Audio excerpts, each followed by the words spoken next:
Hello everyone and welcome to instant biology by doctor Neelabh. मैं आ गया हूँ Jawaharlal Nehru centre for advance scientific research की वेबसाइट के ऊपर। JNCASR एब्रीविएशन है। अगर आप नीचे यहाँ पे स्क्रॉल करें और अनाउंसमेंट्स में जाएं तो यहाँ applications are invited for admissions to SRFP।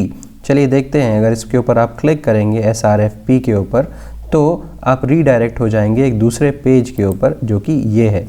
ठीक है, तो ये SRFP है क्या, देखते हैं। समर रिसर्च फेलोशिप प्रोग्राम है, SRFP के नाम से इसको हम जान रहे हैं।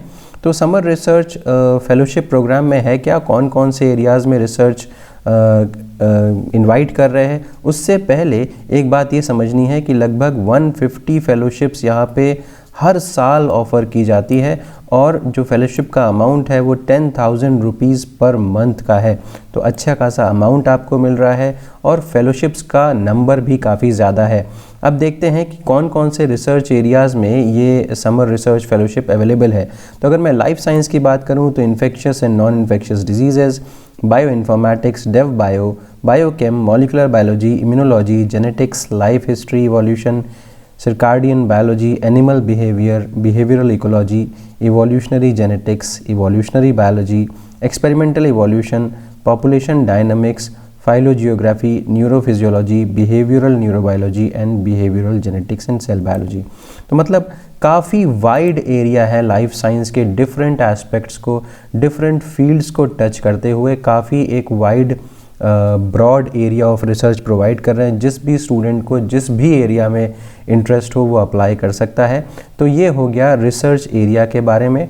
एलिजिबिलिटी क्राइटेरिया क्या है, कौन कौन से स्टूडेंट्स यहाँ पे अप्लाई कर सकते हैं। तो students who have secured not less than 80% in maths and science subject in their 10th and 12th standard और equivalent examinations and not less than first class in graduation and post graduation if applicable। तो 80% आपको maths and science subjects में 10th और 12th में आपके होने चाहिए और first class in graduation and post graduation होना चाहिए, तभी आप इस समर फेलोशिप में अप्लाई कर सकते हैं।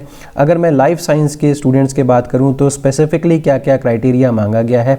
तो students presently studying in first and second year of BSc, first second and third year of BS, first second and third year of BE या BTech, first year of MSc, first second third and fourth year of integrated MSc can apply.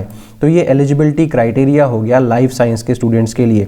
बाकी जगह के लिए physical sciences के लिए यहाँ पे given है, इंजीनियरिंग साइंसेस के लिए यहाँ पे मेंशन्ड है, मटेरियल साइंसेस ये है।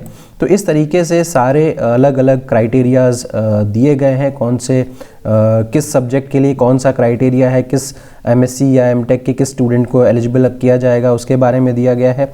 और यहाँ पे अगर मैं स्टाइपेंड के बारे में बात करूँ, the student selected under this programme are placed with scientist at the centre और एल्सवेयर इन इंडिया, मतलब इंडिया में कहीं पर भी आपको भेजा जा सकता है या यहाँ पे सेंटर जो JNCASR का सेंटर है वहाँ पे for continuous 2 continuous months with a stipend of ₹10,000।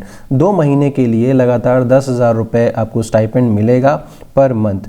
अब admission for SRFP 2023 is open from 20th जनवरी, 20 जनवरी से ही ये ओपन है और 28 फरवरी इसकी लास्ट डेट है। अगर आप इंटरेस्टेड हैं तो इस एप्लीकेशन पोर्टल पे आप क्लिक करेंगे तो आप रीडायरेक्ट हो जाएंगे JNCASR के फेलोशिप पोर्टल के ऊपर। अब यहाँ पे आप रजिस्टर कर सकते हैं और रजिस्टर करने के बाद यहाँ पे अगेन लॉगिन करने के बाद आप अपनी सारी डिटेल्स यहाँ पे भर सकते हैं। उम्मीद है आपको अप्लाई करने का सारा क्राइटेरिया समझ में आ गया होगा। अगर ये वीडियो पसंद आया है तो इसे लाइक करिए, मेरे चैनल को सब्सक्राइब करिए, बेल आइकन दबाना बिल्कुल मत भूलिएगा। Thank you so much, have a good day.